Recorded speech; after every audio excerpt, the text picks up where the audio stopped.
आपके चलते इतना लाइसेंस हुआ है।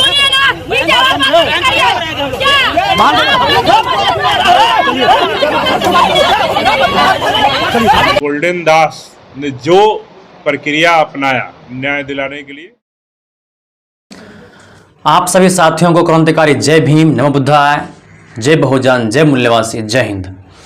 गोल्डन दास ऐसे शख्स हैं जो साथियों इस देश के मनुवाद, ब्राह्मणवाद, सामंतवाद या इस देश के जो भी प्रशासनिक सेवाएं में धांधली होती है या दलित परिवार हो, ओबीसी, एससी, एसटी परिवार हो, यदि उसे न्याय नहीं मिलता है उसे न्याय छीन कर जो है उसके झोली में देने का कार्य करते हैं। साथियों, गोल्डन दास एक ऐसे व्यक्ति हैं जो ब्राह्मणवाद, मनुवाद, सामंतवाद के खिलाफ अपनी लड़ाई लड़ते हैं और इस देश के बहु बेटियों को न्याय दिलाने का कार्य करते हैं। साथियों, बीते दिनों उसे जो है अरेस्ट कर लिया गया है, उसे जेल में बंद कर दिया गया है, क्योंकि आप सभी को पता है कि मुजफ्फरपुर कांड में जिस प्रकार की घटनाएं हुई, गोल्डन दास वहां जो है रूपा को न्याय दिलाने के लिए गए थे, लेकिन वहां एक साजिश के तहत उसे गिरफ्तार कर लिया गया। साथियों, लेकिन बहुत सारे बहुजन संगठन इसके समर्थन में हैं, लेकिन कुछ बहुजन संगठन जो है इसके समर्थन में नहीं है,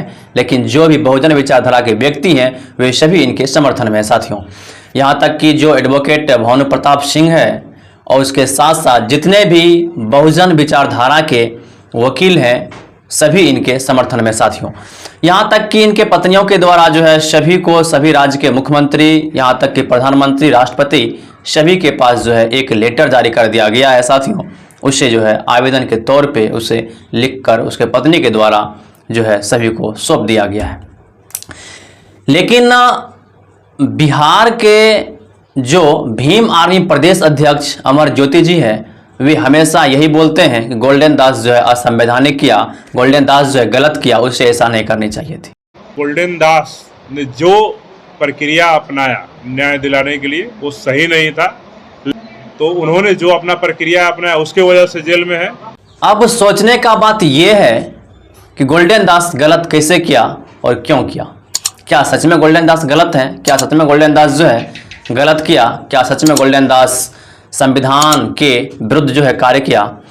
तो साथियों, संविधान के विरुद्ध जो है उन्होंने कोई कार्य नहीं किया है, क्योंकि उसने जो पुलिस प्रशासन से धारा के बारे में जो वार्तालाप किए थे वो भी तो संवैधानिक ही था। साथियों, रूपा के केस में जिस प्रकार की धाराएं आरोपी संजय राय को लगनी चाहिए थी उस प्रकार की धाराएं उसमें वर्णित नहीं था। साथियों, जब उससे उठा कर ले गया तो उसके ऊपर जो है अपहरण केस होनी चाहिए, वो भी धारा नहीं था। बहुत सारा ऐसे धारा था जो उसके ऊपर नहीं लगाया गया था, जिससे गोल्डन दास के द्वारा उजागर किया गया और पुलिस को बताया गया कि आप इस प्रकार की धाराएं जो है क्यों नहीं लगाए हैं। क्योंकि पुलिस जो है, इस देश की जो पुलिस प्रशासन व्यवस्था है, बिहार की जो पुलिस प्रशासन व्यवस्था है साथियों, यह जो है मनुवाद, सामंतवाद विचारधारा के व्यक्ति से जूझती हुई है। साथियों, क्योंकि सभी जो है दबंगई के चरणों में झुकने का काम करता है, उसके दबाव में आकर जो काम करने का कार्य करता है साथियों, और कुछ जो है रुपये के लोभ में आकर जो है न्याय को दबाने का कार्य करता है। साथियों,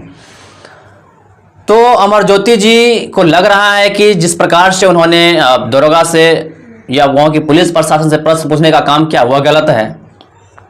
यदि वह गलत है तो क्या लोग जो है अपने हक अधिकार की बात नहीं कर सकता है? क्या इस देश में सभी को जो बोलने का अधिकार नहीं है? यदि बोलने का अधिकार है, सवाल पूछने का भी अधिकार है, तो फिर गोल्डन दास जो है कहीं कुछ गलत नहीं किया है। साथियों, अब बात रह गई उसके ऊपर जो चोरी का इल्जाम लगता है। क्या गोल्डन दास सच में वहाँ के मौजूद जो घर था आसपास में, क्या उन्होंने सच में 80 लाख रुपये कैश और साथियों कुछ जो 95 लाख की जेवरात है उसकी चोरी करवाई है? क्या सही है? क्या गोल्डन दास के द्वारा चोरी करवाया गया है? यदि यह सच है तो पुलिस जो है उसे गिरफ्तार कर ले गई थी, लेकिन सभी जो उसके साथ जो 16 बहुजन साथी थे उसे भी गिरफ्तार कर लिया गया। तो अब सवाल यहाँ ये उठता है कि उन्होंने 80 लाख रुपये और 95 लाख की जेवरात कहाँ छुपा कर रखे हैं? या तो पुलिस प्रशासन उससे अपने साथ लेकर गई होगी। यदि पुलिस प्रशासन साथ लेकर गई है तो पुलिस प्रशासन उसका जवाब दे कि 80 लाख रुपये 95 लाख की जेवरात कहाँ है, या जो उसके ऊपर आरोप लगा रहा है कि 95 लाख की जेवरात है, तो वह 95 लाख की जेवरात जो है वह आभूषण, उसका जो है आभूषण का जो बिक्री होता है, बिक्री होने के बाद जो है दुकानदार के द्वारा जो दी जाती है चिट्ठियां या पुर्जियां, उसे दिखाए किस प्रकार से जो उस पर 95 लाख का जेवरात की चोरी का इल्जाम लगाया गया है। यदि सच है तो फिर इसके जिम्मेवार पुलिस भी है साथियों, क्योंकि गोल्डन दास तो पुलिस के साथ है। इससे यह उजागर होता है कि पुलिस जो है 80 लाख रुपये और 95 लाख के जेवरात जो है अपने हिरासत में लिए हैं और उससे जो है छुपा कर दबाने का काम जो साथियों किए हैं। अब साथियों अमर ज्योति जी का कहना है कि यदि उसके परिवार मेरे पास आए तो हम गोल्डन दास के समर्थन में खड़े रहेंगे और उसको जो हम लोग न्याय दिलाने का काम करेंगे। कि गोल्डन दास के परिजन, चाहे उनकी पत्नी, माँ, पिता जो भी हो, अगर भीम आर्मी से मदद मांगेंगे तो उनकी रिहाई के लिए हम लोग हर संभव प्रयास करेंगे। और तमाम गोल्डन दास ही नहीं, गोल्डन दास के जैसे हमारे समाज के 16 युवा आज मुजफ्फरपुर जेल में बंद हैं और अपराध। तो साथियों यहाँ सवाल ये उत्पन्न होती है, यदि उसके परिवार आपके पास नहीं आएंगे तो क्या आप उसके लिए आवाज नहीं उठाइएगा? यदि उसके परिवार आपके पास नहीं आया तो क्या आप उसके लिए संघर्ष नहीं कीजिएगा?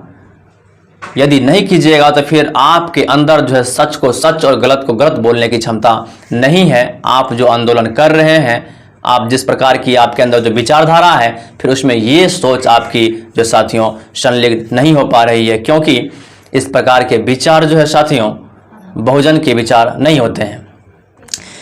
यह एक प्रकार का घमंड युक्त विचार है, इस प्रकार की विचारधारा नहीं होनी चाहिए।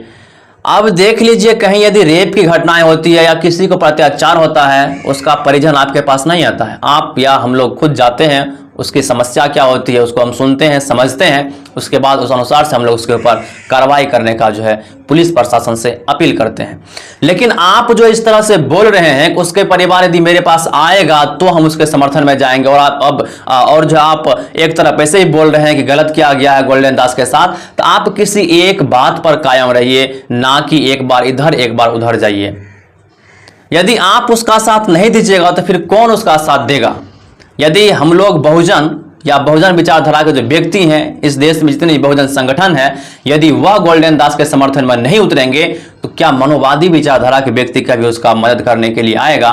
आपको वाकई पता है इस देश में कितनी जो है मनोवादी व्यवस्थाएं, सामंतवादी व्यवस्थाएं जो इतनी चरम पर है साथियों, कि इस देश में हमेशा जो अत्याचार होते हुए आ रहा है, यह सभी अत्याचार जो है मनोवादी और सामंतवाद के द्वारा किया जाता है। आपको यह वाकई पता है, फिर भी आप इस तरह की बात बोलते हैं। यह बात जो है शोभा नहीं देती है, यह बात जो शोभनीय नहीं है। हम सभी साथियों को एकजुट होकर जो है गोल्डन दास के समर्थन में जो डेट फिक्स की गई है 10 सितंबर 2024 को हम लोगों को वहां जानी चाहिए, एकत्रित होकर, एकजुट होकर, जो साथियों जिससे कि इस देश के जो मानववाद, सामंतवाद विचारधारा के व्यक्ति हैं उसे लगे कि हम सभी बहुजन जो है एकजुट हो चुके हैं। साथियों यह आंदोलन साथियों दिल्ली के जंतर मंतर में आयोजित किया जाएगा, जहां पर सभी बहुजन मिलकर और सभी बहुजन संगठन पहुंचकर जो है गोल्डन दास के समर्थन में वहां जो है धरना प्रदर्शन देने का काम करेंगे। साथियों अब बात यहाँ ये है कि भीम आर्मी जो है अभी तक उसके समर्थन में नहीं है। आखिर क्यों समर्थन में नहीं है ये तो हमें पता नहीं है, लेकिन लगता है कि गोल्डन दास जो है 5 वर्षों में इतना पॉपुलर हो गए हैं, इतना जो है चर्चित हो गए साथियों, उसे बहुत व्यक्ति जो है जानने लगे हैं उसके आंदोलन को लेकर और उसके जो साथियों उसका जो एक्शन है ताला मारने का, उसको लेकर साथियों। और जहां भी जाते हैं न्याय छीनकर जो है गरीब परिवार के झोली में वह डालने का काम करते हैं। इसलिए इस देश के लोग, इस देश के कोने कोने के लोग जो है गोल्डन दास से परिचित हो चुके हैं। यदि चंद्रशेखर रावण के बाद यदि कोई है तो वह गोल्डन दास है साथियों। गोल्डन दास अपने बल पे साथियों इतना आगे जो है बढ़े हैं, अपने आंदोलन के वजह से उसे जो है आज लोग जानते हैं। गोल्डन दास भी जो अपने जीवन में लमसम जो 20 बार जेल जा चुके हैं, लेकिन उन्होंने कोई वकील नहीं रखे थे, अपना जो है केस खुद हैंडल करते थे और खुद लड़ते थे साथियों। लेकिन उससे इतना टॉर्चर अब की बार किया गया है कि उसे जो है जबरदस्ती, जो गलतियां उससे नहीं हुई है उसे जो है जबरन जो है उससे कबूलवाने का कार्य जो इस देश की मनवादी पुलिस प्रशासन ने किया है। लेकिन हम लोग उसे जो है करारी जवाब जो है साथियों देंगे। लेकिन साथियों, हम बहुजन आर्मी के जो संस्थापक हैं चंद्रशेखर रावण, हम उनसे बार बार अपील कर रहे हैं और फिर अपील करते हैं कि आप इसके ऊपर कुछ बोलिए और संसद में इसके ऊपर जो है साथियों आप सवाल जवाब कीजिए, आप आवाज़ उठाइए और जो भी बिहार प्रदेश अध्यक्ष अमरजीत ज्योति हैं आप उससे बोलिए, इस तरह की बात, इस तरह की टिक्का टिप्पणी ना करें। गोल्डन दास गलत नहीं है। हर एक व्यक्ति यही सोचता है कि कोई हमसे ऊपर ना निखरे ना बिखरे और हमसे जो है आगे कोई ना जाए, हमसे ज़्यादा कोई चर्चित ना हो। गोल्डन दास तो इस 4-5 साल में पूरा चर्चित हो चुके थे साथियों, इसलिए कुछ व्यक्ति जो है उसे दबाने का प्रयास करते हैं। उस केस में इस देश के जो मनोवादी नेता हैं, इस देश के जो साथियों जो बड़े बड़े दिग्गज नेता हैं या जो मनोवादी प्रवृत्ति के व्यक्ति, उन सभी का हाथ है गोल्डन दास को साथियों गिरफ्तार कराने में। मैं धन्यवाद देना चाहता हूं पप्पू यादव जी का, जो आए और रूपा के केस में साथियों उन्होंने कुछ एक्शन लिए, लेकिन गोल्डन दास के समर्थन में उन्होंने कुछ नहीं बोले हैं। तो मैं पप्पू यादव से भी निवेदन करता हूं कि आप गोल्डन दास के समर्थन में कुछ बोलें और संसद में इसके लिए जो साथियों आप भी आवाज़ उठाएं, यही मेरा जो है आपसे विनती है। और सभी भाइयों से निवेदन है कि गोल्डन दास को जो है हम लोग मिलकर जो समर्थन करेंगे और जंतर मंतर में जो 10 तारीख का जो आंदोलन है उसमें हम लोग जो है भागीदारी के साथ जाकर वहाँ अपना समर्थन साथियों देंगे। तो फिर मिलते हैं नेक्स्ट वीडियो में। जय भीम, जय संविधान, नमो बुद्धाय, जय हिंद, जय मूल्यवासी।